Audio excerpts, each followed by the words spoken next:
Good afternoon, and welcome to the TalentReach hosted virtual event, Athletes in Tech Tackling the 2021 Business Outlook. My name is David Obelcz, and I am the co-founder of the Badon Hill Group, a marketing agency that makes big business marketing available for everyone. I will be your facilitator for today. Here are some tips for the best experience. The quality of the webinar is only going to be as good as the worst connection between you and us. Most problems can be resolved by signing out of Zoom and signing back in. I would also like to remind everybody that this webinar is being recorded. We'll be taking your questions for our panelists for a Q&A session at the end of the discussion. You can submit your questions to webinar.questions@badonhillgroup.com. That email address one more time, webinar.questions@badonhillgroup.com. We'll be taking questions through email up until about 12:30. You can also submit your questions at any time, including when we get into our Q&A session through the chat client in Zoom. And with that, it is my pleasure to introduce you to Helen Farid of TalentReach. And I would like to remind all of our presenters to go ahead and unmute at this time. Thanks so much, David, and welcome everyone. We are kicking off the first TalentReach webinar of the new year with an incredible lineup on today's panel. We're here to speak directly with athletes in tech, tackling the 2021 business outlook. Our business is about relationships. And after a year that's challenged all of our connections, we are investing even more into building up our community and banding together to forge a new way forward. Throughout the year, we'll be working to grow and diversify our network, and we want to help your organizations do so as well.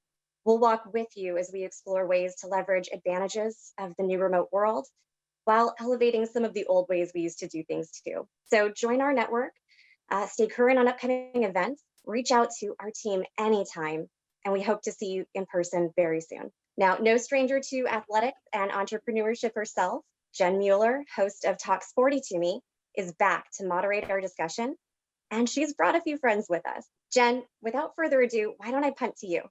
Thank you, Helen. This is a conversation that I've been looking forward to a very long time. As Helen mentioned, I'm no stranger to sports. I work on the television broadcast for the Seattle Mariners, but I've also been in the Seahawks locker room for the last 12 years as their sideline radio reporter. And I have to admit that there's a few times that I eavesdrop on conversations that are happening around me in the locker room. One of those conversations is the one that we're going to have today. I've heard bits and pieces of this throughout the years in the VMAC, and I am so excited to actually have the bigger conversation around tech and around investing today. Our panel is going to share with you why they invest and work in the tech industry and what they're looking forward to in tech for the rest of the year. They'll also reveal how they make decisions on which teams they want to, which companies they want to partner with and how they make decisions on investing. And then because they have such a unique background, we'll see how that all ties in to being able to identify great company culture and building relationships as you work through your business network. Now, I don't need to have a big introduction for these panelists, but I do need to tell you what's going to happen today. The first 45 minutes of our time together will be a conversation with our panelists. I'll be asking all the questions. But the end of our time together, well, that's for you to pop questions into the chat, just like David was telling you. We'll work those into the conversation. I know there's a lot of things we could talk to these guys about, but our questions today are going to focus solely on tech, investing, and business. I will look for ones that flow into the conversation and work them in, but most of those questions are going to come in the last 15 minutes. And now for the guests that you cannot wait to hear from today. I know we don't need huge introductions because the crowd is already cheering like they normally do when they just hear these names. But I do want the audience to know what each of you three is up to. First up is Bobby Wagner. He is the starting middle linebacker for the Seattle Seahawks. He currently leads the Seahawks in all-time career tackles. But the overriding reason we're talking to Bobby today is because he is a member of Fuse Venture Partners. Cliff Avril spent 10 years in the NFL, 5 with the Detroit Lions, 5 with the Seahawks, where he won a Super Bowl alongside Bobby and Doug, and he honed his investment skills in the Seattle area. Currently, he is a tech leader involved in private equity investing. Rounding out our panel today, Doug Baldwin, a teammate of both Cliff and Bobby. He currently runs Vault 89 Ventures. Now, he is our offensive representative today, as both Bobby and Cliff are defensive side of the ball. And he is going to go first, Doug, in answering our getting to know you question, because there are so many questions that I have asked you guys over the years. I guarantee I have not asked you this one. Doug, you are up first. Would you rather be chosen first to play dodgeball or kickball? Dodgeball, for sure. Dodgeball. Is there a hidden talent and a skill there? I'm just curious. Nah, I mean, kickball. I mean, somebody in the face. That's why. No, I mean, kickball. I think you got to have a certain skill set, and I don't know if that skill set is tailored towards my abilities. But dodgeball, you know, dodging linebackers like Bobby and defensive linemen like Cliff, I was pretty good at that in the NFL. So I think I can, you know, if you can dodge a linebacker, you could dodge a ball. So they say. Or dodge a wrench, you know, what is it? What is it? Wrench, dodge it. Yeah. It's Cliff? wrench. It's wrench. Yeah. Cliff, how about you? Would you rather be chosen first to play dodgeball or kickball? Actually, I think I'm going to go with Doug as well. You know, dodgeball, because, you know, being a smaller defensive lineman, as they would, I guess, kind of categorize me, you know, trying to dodge O-linemen, dodge the chip blocks, dodging all that. So I think dodging a ball would be a little bit easier than doing that. So I'm with Doug right there. Bobby, are you in agreement with these two, or do you have a different choice? I'm going kickball just because they said dodgeball. So I'm going opposite of what they said. Because I can as far as I can. I was going to say, I think some of it is you just realize their weakness. And so now you're going to put together one heck of a kickball team, would just be my guess. 100%. Yeah. Yeah. You know, there's a lot of athletic ability that's represented on the panel today. And I think athletics is actually where we start this conversation, because football kind of helped you guys dive into that investing space and really get curious about it. Doug, when did you first take an interest in investing? It was probably towards the latter part of my career. I mean, you know, just Bobby and Cliff will tell you, just as people kind of in the entertainment world, in this industry, you get approached by a lot of people for different opportunities. And so when I was starting to be presented with these investment opportunities, first and foremost, had to learn what I was looking at, right? And so as I started learning and educating myself, then I became more interested and invested in what these opportunities could actually be. And so that was probably later on in my career. You know, I wasn't as talented as these guys. These guys had it all figured out way before I did. And so it took me a little bit longer to kind of figure out where my foot was and where I was going to play in the investment space. Bobby, how about you? Where was the curiosity and where did that first start for you?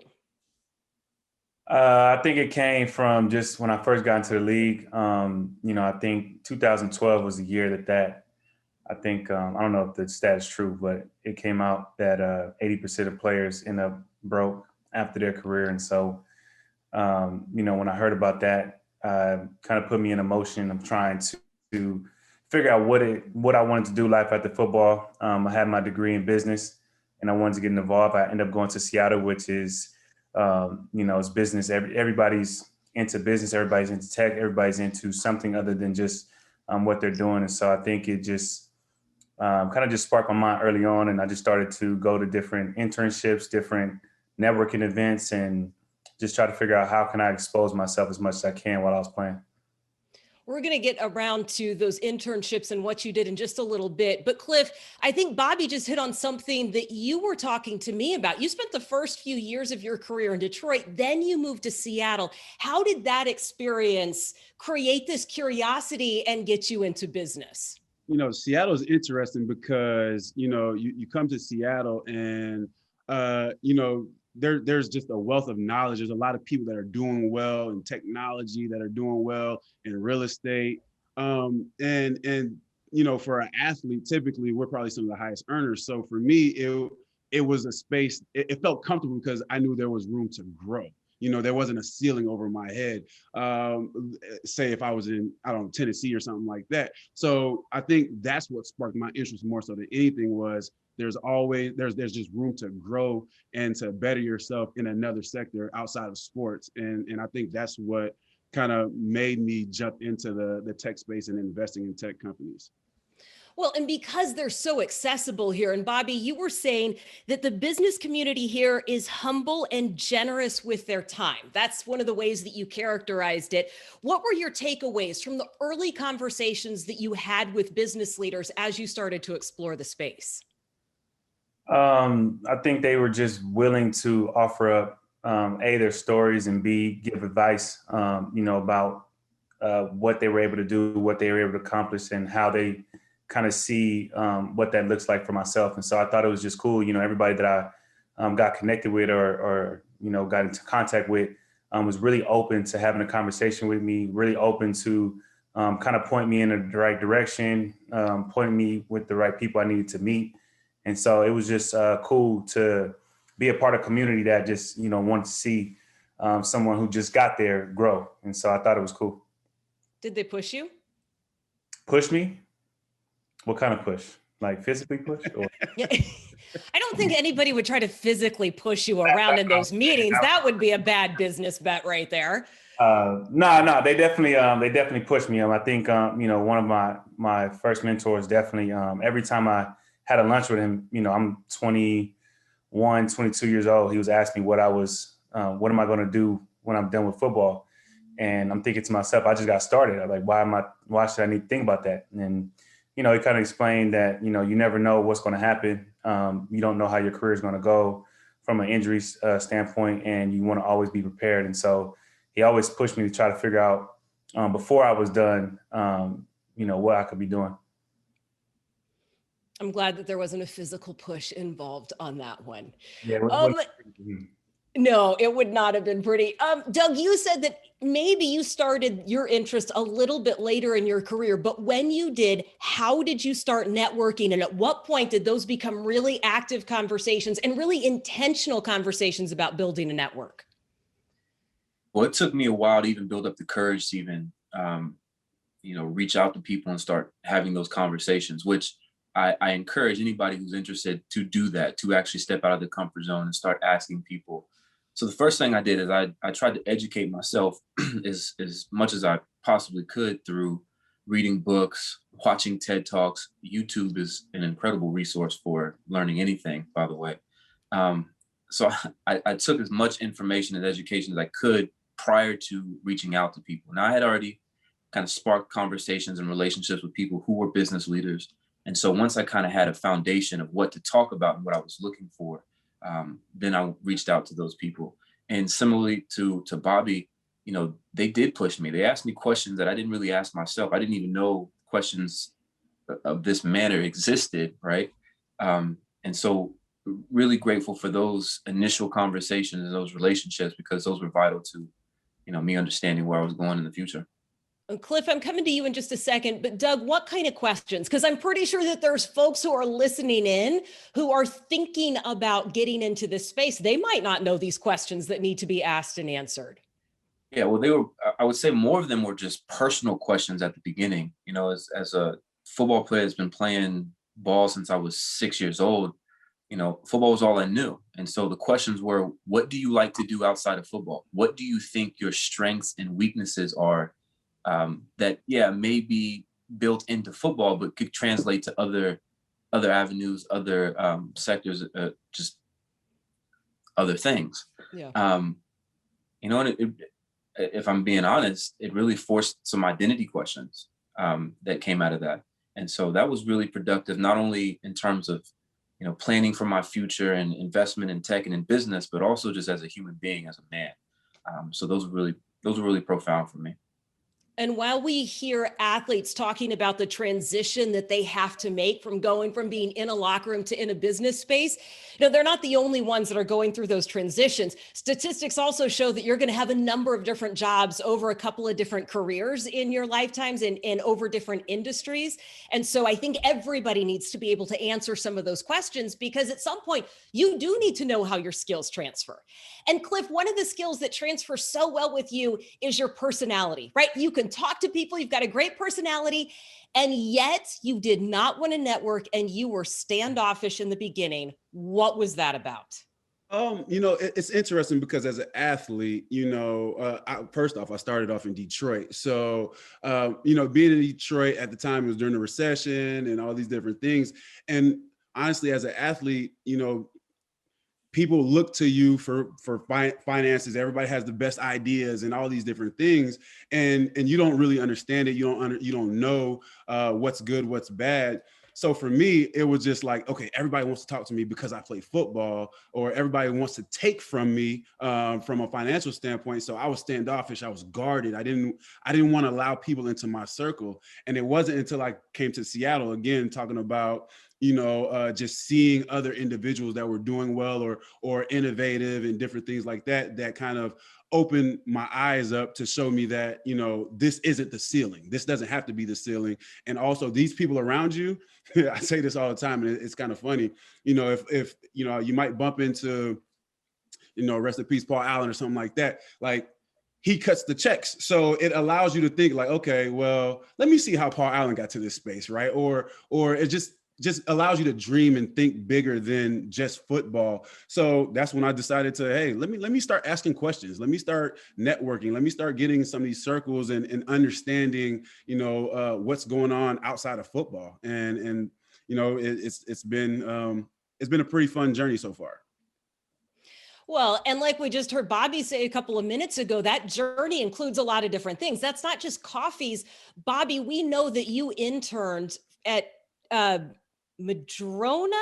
You were interning with Kellen Carter. He was part of our panel from our previous TalentReach discussion back in December. I know that you have spent time working in tech in the off seasons, and I'm curious, why did you go so far as to make that commitment when what you could have done is continue to have lunch and coffees with people? What were you hoping to get out of that? I think the biggest thing that I wanted to get out of it was I wanted to learn, and I wanted people to see that I was serious about being in the space, that I was willing to do the work, to understand the space I'm trying to get into, and really be a part of it, not just add my name to something, but be a person that actually understands what's going on. Which is funny now that I think about it. I think it was really Doug and Sherm which started this whole thing. Now I think about it, because I remember they were talking about their Stanford Connects and how many people that they, have in contact and things of that nature. And I was like, man, there has to be somebody from Utah State. Somebody got Utah State. Somebody had to do something good at Utah State. And so just you, relax. So, I ended up reaching out to someone at Utah State who happened to be the former vice president or president of Nike. He introduced me to a guy named John Connors in Seattle, and then through our relationship, he offered me the opportunity to be an intern at Ignition, and that's how I kind of just started.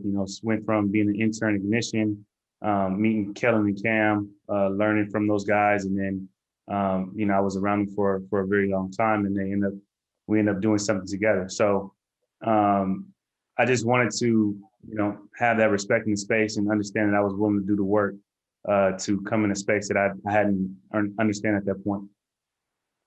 I think you said a couple of very interesting things, including if you don't know where to start, find one connection, right? Go back to a place where you know somebody and then ask for that connection. Even if you don't have the direct line, people out there, particularly right now in this environment, and we heard from the last TalentReach discussion in December, It is a great time to get a hold of people that normally would be so busy traveling.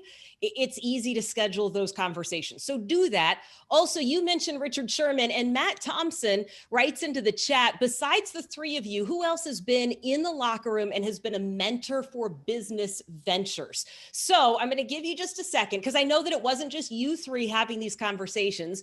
Who else was part of these conversations and kind of helped push you along? Cliff, I'm going to go to you first on this one.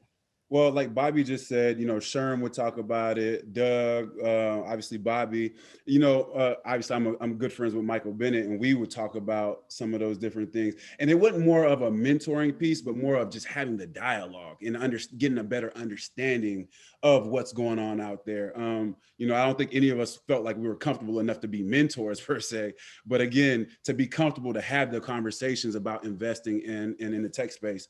We just had a unique team, but Mike B is one in particular that I would talk to about it.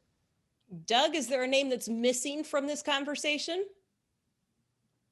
I mean, honestly, I'd say the same thing. Mike B was one of the ones who really started asking me questions about life after football and investments. And, Mike has his own special way of how he engages with you. So he always piqued my interest when he was asking me those questions. But I say this, Bobby said something about Sherm and I when we made a comment, but Bobby was one who kind of initiated some different thoughts in my head. He asked a question and he said, I don't know if it's a stupid question or not, but I'm going to ask it. And it was just really thoughtful the way that he went about it. And so I think that comment that Bobby made really lowered my anxiety to be able to ask questions where I didn't feel like I was, didn't have the answer.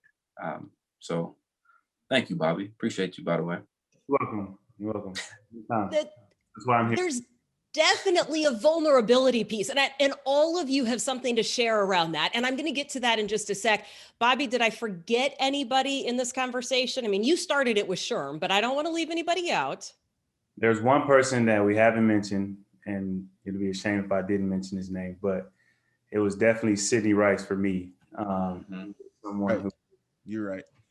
Yep. Really, really connected in the city, not just this city, any city that he went to, he was connected. It was crazy, but he was into a lot of things, and even on his way out, when he was getting ready to retire, he had his hands at a lot of things. He was selling apps, he was opening wing stops, and when he was done, it seemed like he already had a plan. Now, I don't know if it was as perfect as it looked, from when I was looking at him, but I was like, man, if I can go out like that, I'd be happy. So Sydney is definitely one. Sydney is still in tech, and he still has wing stops today. And what we've seen from you in all of this conversation is that there is a uniqueness to the relationships that you build in a locker room. And I have told people for years that there are direct correlations between what happens in sports and what happens in business. And I think the same skill set helps you be successful as investors. Doug, you have an ability to read people. That was your job as a football player, right? How does that show up on the field in what you're currently doing? What can you recognize right off the bat? You put me on the spot there. I mean, I don't want to say that I'm good at reading people. I just say that I was very observant when I had to watch film on other individuals, other human beings, trying to figure out what their tales were. Their body language, their mannerisms when they were confident, when they weren't confident. So similarly in the business space, I'm just very observant to how people move, how they talk, what they say, what information they reveal and they share. It's really trying to get to know people on a really, really basic human level to build that relationship, to build that trust. And I think these guys will tell you the same thing. As an athlete, as an entertainer, it's really hard because you always have those conflicts and people, feeling like they want something from you rather than actually getting to know you. And so that was a process that I had to navigate as well.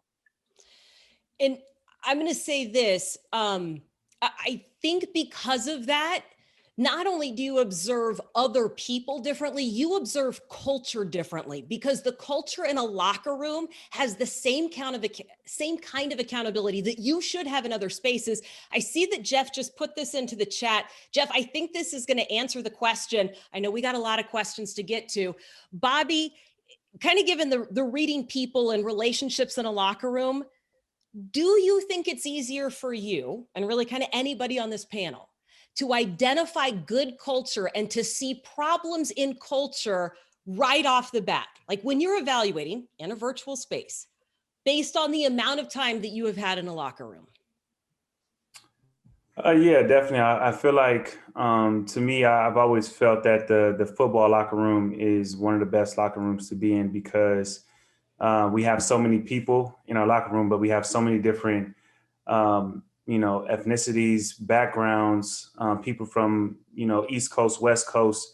And so we have to get every one of those guys on the same page. And so, I think that's probably the toughest thing that you have to do every year, is because, the league is constantly recycling players, and constantly, you have a new team every year. And so when you take that out into the real world, it's easy to spot and easy to see a good culture versus a bad one, because you've been a part of a good one. We were fortunate to be a part of a really good culture. And so, when you see a good culture, it stands out, and you can tell. Cliff, I see you nodding along. What would you add to that? Yeah, I mean, you got to realize I play for Detroit and then I play for Seattle, so I got to see good. Okay, and also, good and bad. Right. Yeah, you got that. I was going to say Detroit's record when you played for them was, just to add perspective for those. I mean, I only had one winning season in Detroit, so, okay. But I went 0-16 as well as a rookie. I think that's what you were trying to get at. But we're showing highs and lows, right? You have experienced all of it. Exactly, and I do think culture plays a huge role in the success of, say, athletes or teams in particular, and it translates in business. I think culture, but it also starts with just believing in whatever that system is, and it starts with the people at the top. It starts with the boss. It starts with the CEO. It starts with all those individuals, and depending on what they truly believe in, that will dictate kind of how things move. So me being able to see both sides of it, I'm definitely able to implement that in understanding culture and business a little more. And that's going to help you determine what deals you're going to do. We're getting to that in just a second, but let's go back to this vulnerability piece. Bobby, Doug gave you credit for asking a vulnerable question that helped him feel more comfortable. Why is humility and not confidence the key when you go out and evaluate deals? I think kind of like with Doug's point, I think a lot of times, I think the biggest struggle that guys have going from one thing that they're really great at to something that they're trying to learn is that, they're afraid to ask those questions because they don't want to sound dumb, or they don't want to sound like they don't know. But really, it's okay. It's okay not to know what you're doing, because you're entering a different space that you're trying to understand. So you have to ask any question that you possibly have so you can understand it. So if you're afraid to ask a question, then you'll never understand or never figure out the answer to that question. And so it takes a little bit humility to do that, because you go from a space where, each one of these guys on this panel has been, at the highest of highs and been respected at their positions. And so you switch into a different world that, they don't really care how many tackles, sacks, or catches that you have. They want to know, do you understand the business that they're about to enter? And so being able to humble yourself and ask those questions that may make you seem like you don't know a lot, but the ultimate goal is to know a lot. I think that's the biggest thing. This has all been a setup as we figured out how they got interested and how they gained confidence and how they kind of leveraged what they knew in a locker room to transition into business, to really find out how you make these decisions. Doug, how did you know that you were ready to start investing and making some of these decisions? Well, I don't think I ever knew I was ready. I just jumped in. But similarly to what Bobby just mentioned, I took kind of the lessons that I learned in the locker room and in the NFL and applied them to trying to figure out what types of people I would invest in, right? I think we all have heard this before. Everybody has ideas. There's 1,000 ideas, millions of ideas out there. But really what it comes down to is the team that's executing and building on that idea.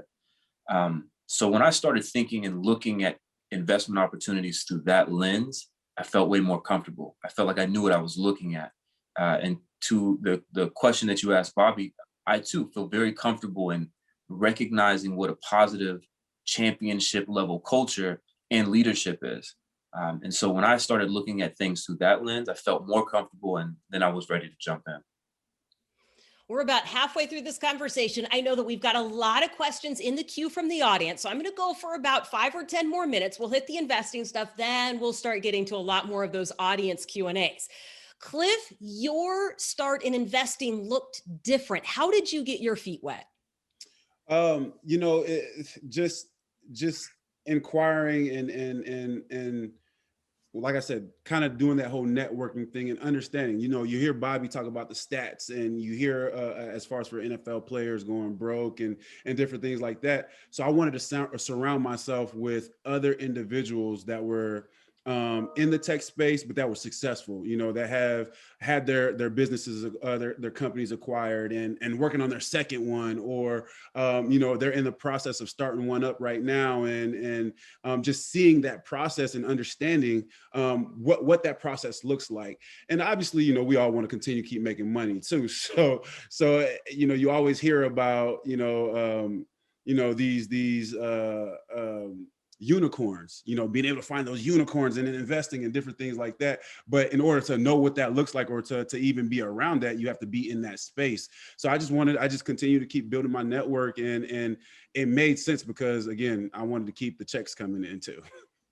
Well, and you did real estate first, right? And so you were looking for syndicated deals so that you had a team of people around you, right? Which helps kind of figure out and feel out what you're doing. No, that's very correct. So yes, I was into real estate. I'm still into real estate, but I started off with syndications because one, it was a little more passive. Obviously, we didn't have the time when I was playing, but the team of people that I was doing these syndications with, I would let them know going into it, like, hey, I'm not just a passive investor. Like, I want to kind of learn the ropes. I want to learn what's going on.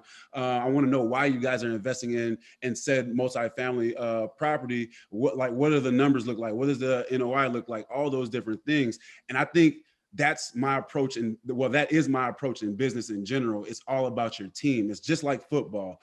I'm the quarterback of my team, but I have to surround myself with the right offensive linemen. I have to surround myself with the right wide receivers that's going to allow me to continue to keep moving my ball down the field. And it's all about your team. And I'm a big proponent of partnerships and learning in those partnerships as well. Doug, I'm going to ask this question to you. Bobby, you are on deck. What criteria, Doug, do you use right now to evaluate the deals that you're doing? Good question. Similar to Cliff, I have a good team around me that they specialize in certain things that they look at, right? So whether it's financials or company infrastructure, the legal part of it, I have teammates that focus on that area. My area of focus is really trying to get down into the nitty gritty of what kind of person I'm investing in, right? Like I think that's where I'm most comfortable. That's where I feel like my strength is understanding the culture, the team that they're building, right? I feel like I can look at a team and see what pieces are missing, what parts are already there, and put the puzzle piece together. And then continue to build that culture and really incentivize, encourage, motivate that team to build whatever they are building. So I look more so for the culture while my team does the other part of it. Well, and Bobby, I think that's a little bit about what you are looking at. But when we talked, you had a very clear number one thing that you are looking at when doing deals. What is that number one thing?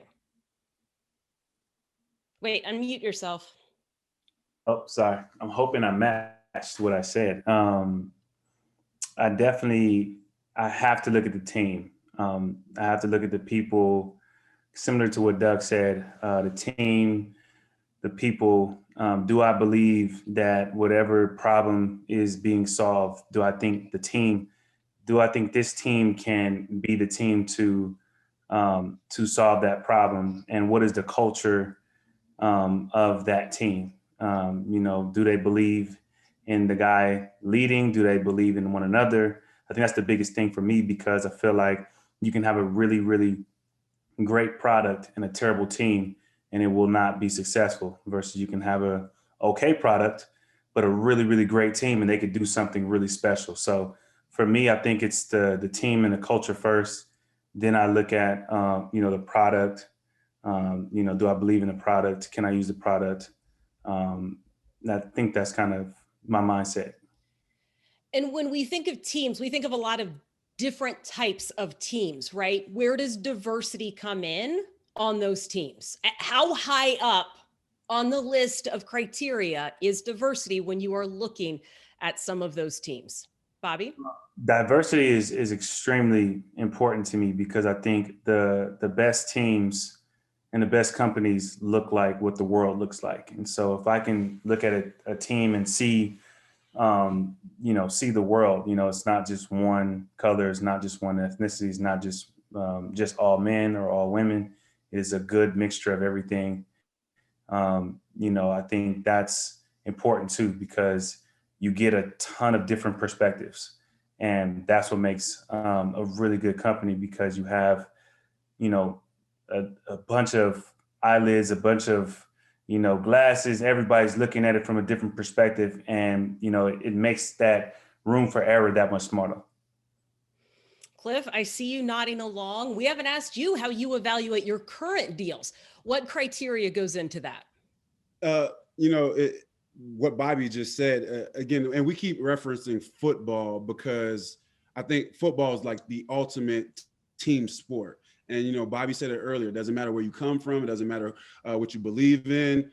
We all can come together for one common goal and go out there and win games. And that's the same mindset we take going into, vetting out these different companies, is just seeing, how diverse that team is, seeing what the beliefs and the philosophies are, what's the end goal as well, right? And just understanding all those different things. But then also, honestly, when I'm vetting out private equity deals or even real estate deals or whatever, I've built a team of people around me as well. One in particular, Petrikoff and Co., they help me vet out, private equity deals, and they also bring deals too, right? Because I'm a firm believer of you got to have skin in the game as well if I'm going to invest with you. So, just building a team around you that can understand and that vets these deals out for you and with you, so you can have a better understanding of what you're getting into.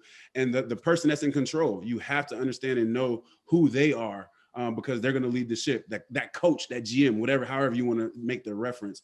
But that's typically how I go into deals, is making sure that I'm paying attention to that team. I hope Nikki G, who popped this question into the Q&A, that answers how these guys know if an opportunity is real or not, and how they evaluate those deals, as they just went around and told us the criteria that they use. And yes, every single one of them has a team around, and they're looking at numbers and evaluating people based on what they know from inside a locker room. I've got one more question for each panelist, and then a general question before we wrap it up and get to more audience Q&A. This is predicting the future a little bit. I mean, I'm not going to hold you to it, but I know that each one of you is excited about something that is coming up in tech. Or Doug, for you, you're shifting your focus just a little bit. But Bobby, I want you to start us off. What excites you in the tech space that you are anticipating in the next 6, 7, 8 months? I think the biggest thing is something that we do every day is going to be made easier because we had to stay at home for a long time. So something that we, maybe weren't paying attention to, maybe didn't think that we can make it better. I believe that's, if I knew what that something was, I'd be doing it right now. But, I think the big thing, if you look at when we have like these kind of crazy traumatic events, whether it's 2008 when the market crashed and things of that nature, I think it kind of brings the entrepreneurs that are really serious about what they're doing. They kind of float to the top, and so you get a couple years of just really good entrepreneurs that are solving real problems versus when everything is all good, everybody feels that they're an entrepreneur and everybody wants to kind of just, enter into the space. But when something happens like this pandemic, it forces the ones that this is what they live and breathe and they want to do something to change the world. Those guys tend to float to the top, and it's our job to find them. Doug, you could either talk about what you're excited about in tech or the shift that you are making in your investment strategy and the groups that you're looking to serve now more than ever.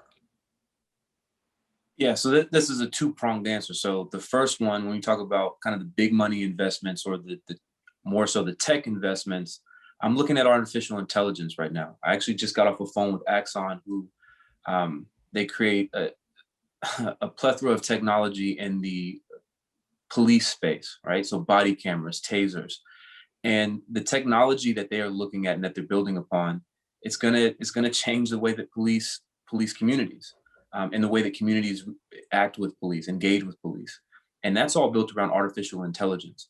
And so I'm really curious about how, similar to what Bobby just said, how this pandemic has impacted the way that we look at the world, the way that we interact with the things around us at home, and the productivity that we have come to kind of get used to, how that's going to be enhanced with artificial intelligence. And then to your point, I am transitioning a portion, a bucket of our money towards focusing on, I'll say, marginalized entrepreneurs, right? Entrepreneurs who typically won't have the opportunity to go get a big education, don't have the resources to pour into their product, but are very passionate about the things that they want to build. And so we're looking at potentially carving off a piece of our investment to focus on that. And also that part of it is definitely looking to the culture and the leadership and the people. So that brings me back to connecting with people once again. Cliff, wrap up this conversation with what you're excited about and what tech is looking like in the next few months. You know what? I'm interested to see kind of how the telehealth, the health community, right? A lot of people weren't able to go to the hospitals and different things like that. A lot of things kind of went virtual, right? I want to see how that continues to grow and actually becomes the norm. I don't know if I like it yet or not, but I'm interested to see how that goes. And then also in the real estate space, I'm interested to see kind of what corporate America goes to, right? How are they going to adjust? Are they going to go back to the offices? Do they need these big, massive buildings anymore for all their employees? Are they going to go, half and half, whatever it may be? But I just want to kind of, I'm paying attention. I'm interested to see kind of how both of those things kind of grow and see if they go back to normal or not. I think those are excellent things to keep an eye on. And I think this is a good place to button up our part of the conversation so we can get to a lot of those questions that have come in from the chat. So I want each one of you to leave the audience. We're not ending the conversation, but I want to make sure that your key points get driven home. So here's a couple of big takeaways on this one. Bobby, I'm going to have you go first. If you could leave the audience with one thing that they remember from today, what would that takeaway be? I think like I said, says right there, the best companies, I believe, are diverse. I think they show what the world looks like. They show a different perspective on every level. I think it minimizes the chance of not seeing something or not understanding the people that potentially are buying whatever you're trying to sell them. I just think it's amazing, putting different minds together. I think that's why it works so well with football, is because we have so many different people from different backgrounds, and we're all coming together, and just that alone allows your group to grow and learn simply from the people around them. I love it. Cliff, what do you have for us? Networking. I think networking and learning from others is key. I think it'll stop you from making some mistakes that you would obviously have if you didn't hear it from individuals, but then finding a mentor and being able to have somebody that you can build a relationship with, but also bringing something to the table in those relationships. People have mentoring kind of like it's just one-sided. No, I think people will pour into you the more you bring to the table as well. And then trust but verify. We talked about getting things thrown our way and, that sounds like a great idea, but don't just go after it. Trust but verify. I think those are three things that you should definitely take away, and three things that I believe in as well. Doug, bring it home. Number one, when you're looking at leadership, look for grounded and passionate leaders. I say grounded because, I don't want a car salesman, right? I want somebody who's truly authentic in their leadership, and they're passionate about the product or the problem they're trying to solve. And then also look for teams that breed curiosity and transparency, right? I want people who are genuinely looking to learn, looking to look, similar to what Bobby said. I'm also looking for diverse teams because they're going to have a broad spectrum of perspectives to look at these problems from. And so looking at those teams with a sense of curiosity and transparency is key to me. We're in the middle of a pandemic, right? We've been dealing with this for over a year now, and it's changing the way that we look at our world. I'm really curious as how those changes happen and what actually happens, but I would encourage and want to leave everybody with thinking about how can you make a positive impact on your world with the new perspective that we all have. I love it. And now it is time to open it up for some audience Q&A. And for Doug, Cliff, and Bobby, I know that we've got a ton of questions. So I want you to picture this being one of our weekly media sessions where you've got a ton of us trying to ask you questions right before you have to get taped up and go out to practice, okay? So we're going to get as many of these questions in as we possibly can. We'll direct it to one person so that we can answer as many as possible. David, you are now on the hot seat to tell me what is in the queue from our audience. Jennifer, we got a lot of questions, and we got questions across all three channels. This is actually, for the webinars we've done for TalentReach, the most questions we've ever had come through an email. So the first one I'm going to read is from Matt. Matt, thank you for your question. As professional athletes, much of your success is under the watchful eye of the public. Now that you've transitioned into the business world, how do you decipher and separate yourselves from people that would rather piggyback off your brand as an athlete compared to the value that you bring to the table as an individual? Oh, I saw some reactions on faces right there. Yeah. Wow. Cliff, it looked like you were going to say something first. You know what? I spoke on that earlier. You got to have some skin in the game, right? Because nobody likes losing their own money, so that would play a role in it. But also, I mean, I use me being an athlete as a tool to if I'm able to help that company in that space, if it makes sense, we've done our vetting and all that stuff. If it makes sense, I'm okay with that being part of the branding. But the knowledge piece too that I bring to the game, I think is extremely important. So all those things have to mesh and intertwine in order for me to actually do business with a team or with a company outside of me just being a pro athlete or ex-pro athlete, I guess. No, you're always a pro athlete in my book, Cliff. You will always be able to beat me at any number of physical activities. Doug, did he miss anything? No, he didn't. I think Cliff he's a lot more forgiving than I am. And so when I evaluate opportunities, if it comes at me in the sense that it's solely based on my reputation as a football player, I just turn it down. Right. I'm very selective on what I get into. And so if it doesn't fit what I want, what I need, I just turn it down. So, I think all of us will say that aspect of being able to be valued for what we bring to the table rather than just our brand is very important to us. And I'm no different. I'm actually very, very sensitive to that. Bobby, I saw you on mute. I'll let you weigh in if you want, or we can move on to the next question. They did a great job answering that question. I think that what I would leave them, or I guess extend on that, I would just say it just has to make sense.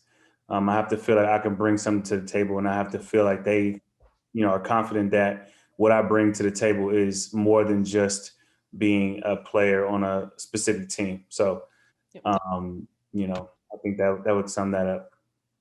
Good. Okay, now I'll do a better job of directing the questions to one person. Okay, I just wanted to get everybody in on that one. David, what's next? Yeah, next question comes from Steven. Steven, you asked two questions, so I'm just going to have one in the fairness to everybody in the panel. With tech industry moving to cloud H2 and moving away from the traditional office environment, what are some opportunities for tech leaders to drive results? I think it's a really fascinating question, particularly when we see what's happening in downtown Seattle and the South Lake Union right now. Go ahead. No, go ahead. Doug's got it. No. When you say going to cloud, you mean like this, Zoom, right? You're talking about having remote virtual conversations and interactions with your teammates. I think one of the things that we're going to see coming out of this pandemic is that we really miss the connection with human beings, right? That physical in-person connection. And I'm not saying that you can't get that through a virtual experience, but it has to be way more intentional than, we've come to realize. And maybe it's just because we've had to get to this so quickly. But I think there's an opportunity to really use these channels as an opportunity to go deeper into relationships. And it has to be intentional, right? Because you're not getting that water cooler conversation or the conversation in the cafeteria. You really need to be intentional about those experiences and that engagement. So I think in terms of culture and leadership, it's an opportunity for leaders and for business leaders to build that culture by using this with that in mind. Love it. David, what's next? Next one is from Niles. Niles actually asked 3 questions. So again, in the interest of time, we're going to shorten it down to one. What background knowledge did you have in the tech space before getting involved? And how did you educate yourself to understand what can be complex business models and or products? So we've heard Bobby talk about how he got an internship and how he was studying. We've heard Cliff talk about how he was involved in real estate. Doug, you touched on this a little bit. Would you just share, you have some experience because you went to Stanford, you were studying business, but what else did you do to make sure that that business acumen was up to par? Yeah, I mean, the first thing I did was read Business for Dummies, all right?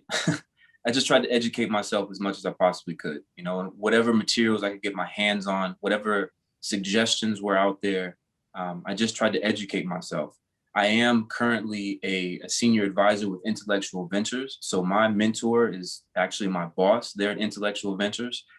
Incredible human being who, same thing, I picked his brain. I intentionally pull him away for time just to ask him questions.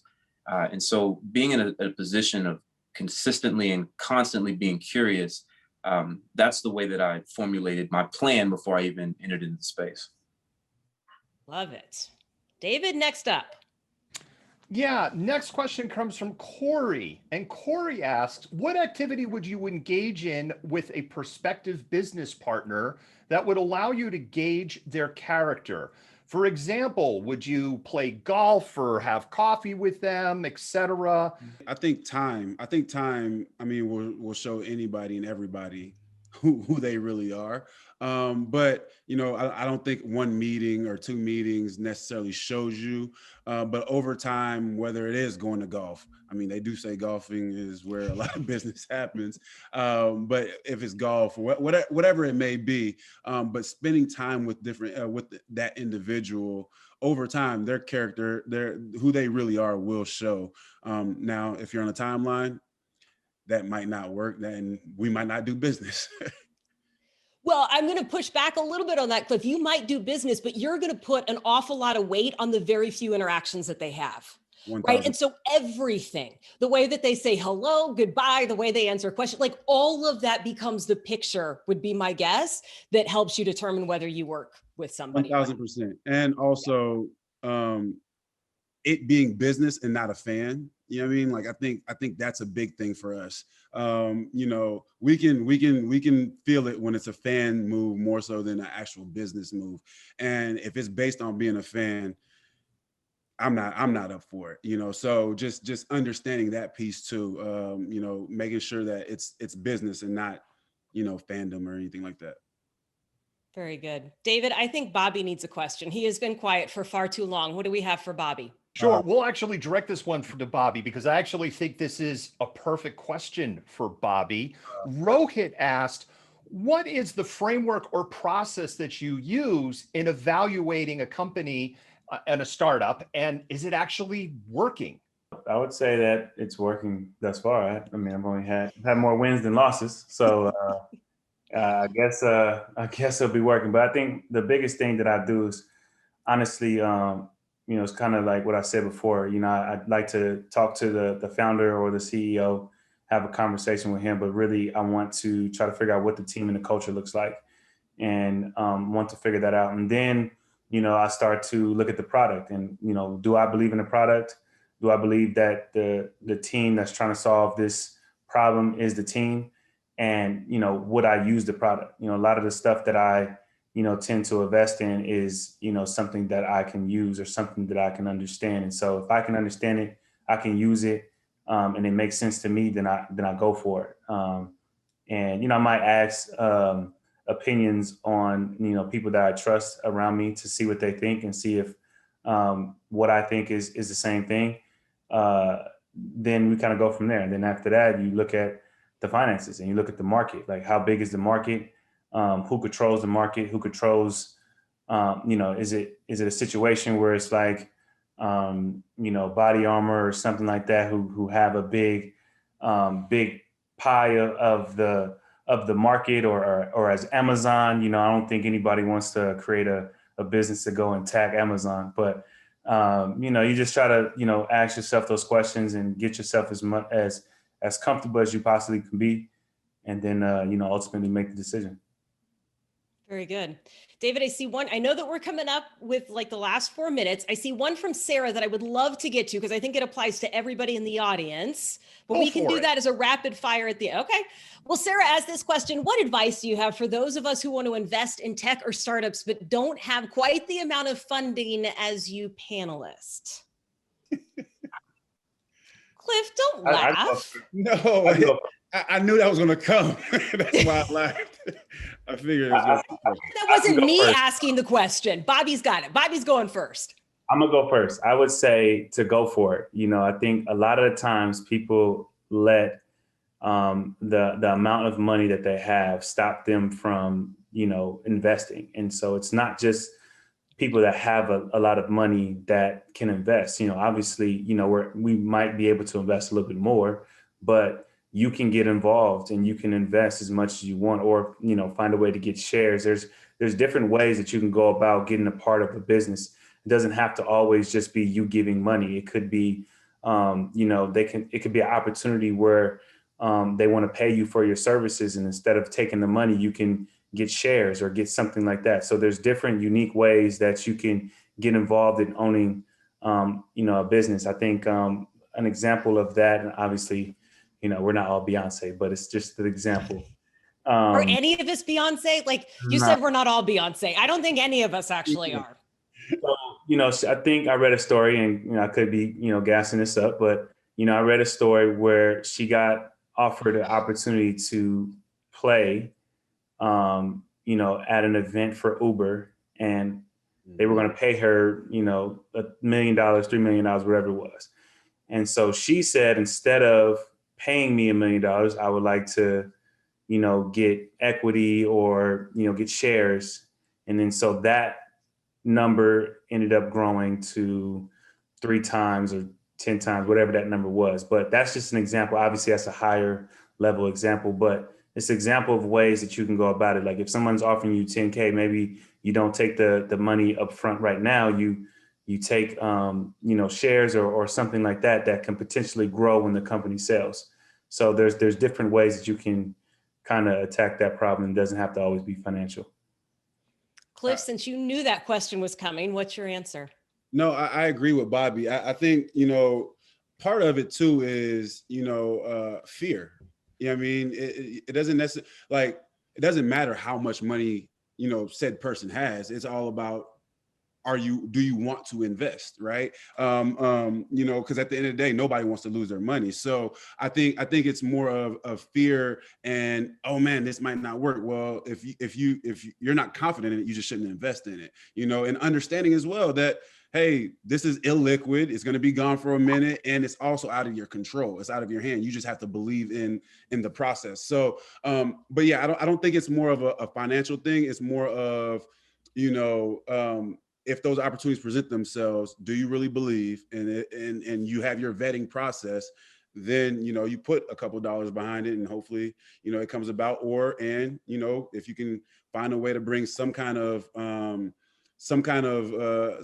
to the table, and you get equity that way. You know, there's a lot of different ways of being able to be a part of some of these companies. Doug, what else do you have to add to that? I have nothing to add to that. They did a great job of summarizing that. You never punt on something like that. That's not punting. That's I'm a little surprised. Touchdown. hey, if you're already in the end Oh, it was zone, already a you gotta keep touchdown. There going. was no reason. Okay, you're right. You're Right. right. I was You're just going right. to say, My I think bad. Doug is celebrating in the My end zone bad. with That's them. right. I don't He's- think that he's was already punt dancing. formation. He's We already stick together. dancing. Yeah. Well, good. I know that I can keep going with questions for a very long time. I also know that we are right at 1 o'clock. So I am deferring to David. I'm deferring to the panelists. Have we covered everything that we promised to cover today? If everyone's okay with going to overtime for a couple of minutes, there's 2 more questions I'd like to push through the queue, if that is okay with everybody. Works for me. I got a hard stop at 15. What'd you say, Bobby? I'm good. I'm good till 1:15. Everybody's got a hard stop at 1:15. Okay. Yeah, All right. including your facilitator. Oh, There we go. Bobby's See, got I knew Bobby was gonna 105. have an Here we answer. go. Here All we right, go. so really quick, this one's from Shelley. As investors, how confident are you feeling in economic stability right now, particularly globally? Many tech companies have a big global reach and markets. So how confident are you feeling? So give me, guys, let's go around the horn and just give me, like, on a scale of 1 to 10, how confident are you feeling in kind of investment and given what's going on economics wise around the world? Cliff, 1 to 10. I think I'm confident because typically, and I think Bobby said this earlier, typically when there's a stock market crash or a pandemic, like there's a lot of great things that come about, and honestly, a lot of things that we're not even thinking about right now. They come about and they become these great platforms, or they become these huge companies or whatnot. So I'm confident there's going to be some things that come up here in the next 6 to 12 months, 18 months that are going to be game changers. And if you're a part of it, there's probably a nice size check with it too. Bobby, I don't want to point out that Cliff did not follow the instructions and did not give me 1 to 10. Oh, my bad. I thought you said answer it. My fault. Go 10. I'm going to say 9 because it's my favorite number, and that's how confident I am. Because I feel like we always figure it out, no matter what the situation is. We always have.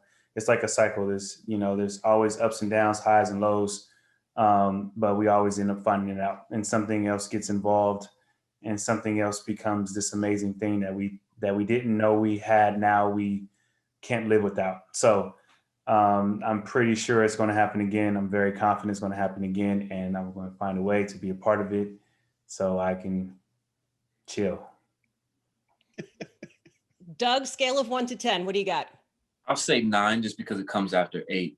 But I'm confident because, I think taking a step back and just looking at humanity in general, right? We can't forget that we're human beings, that we've been inhabiting this earth for a long time now. We adapt, we evolve, and we change with the environment. And I think, we're in a space right now where things are changing. They're changing drastically, but I believe in the resiliency of the human species.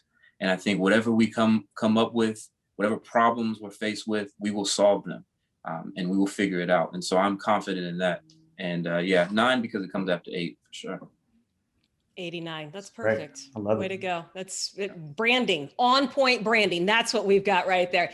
David, last question before we set these guys free. And Bobby, if you really need to go at 1:05, you can say So goodbye. actually, that last question was directed at Bobby. So you know what? We are going to call that we've scored a touchdown in overtime and the game is over.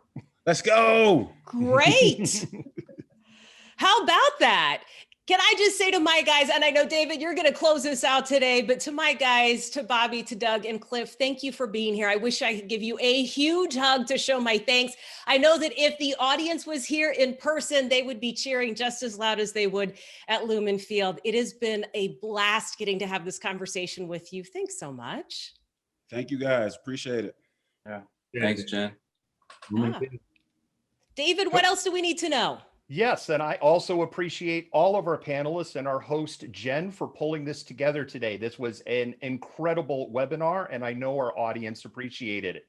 We want to thank TalentReach, Helen, Jeff, and Eric, and the rest of the team for hosting this webinar today. The market is heating up, and TalentReach is ready to support you for your tech, sales, and contract worker needs. I know they would appreciate the opportunity to earn your trust. The webinar will be available for on-demand replay later this week, and we will be sending all registered attendees an email with a link to that webinar. Stay tuned for the next TalentReach webinar coming up soon. We look forward to the day where we can do this actually in person, and we seem to be inching ever so closer to that day. This concludes our webinar. The Badon Hill Group thanks you once again for joining us.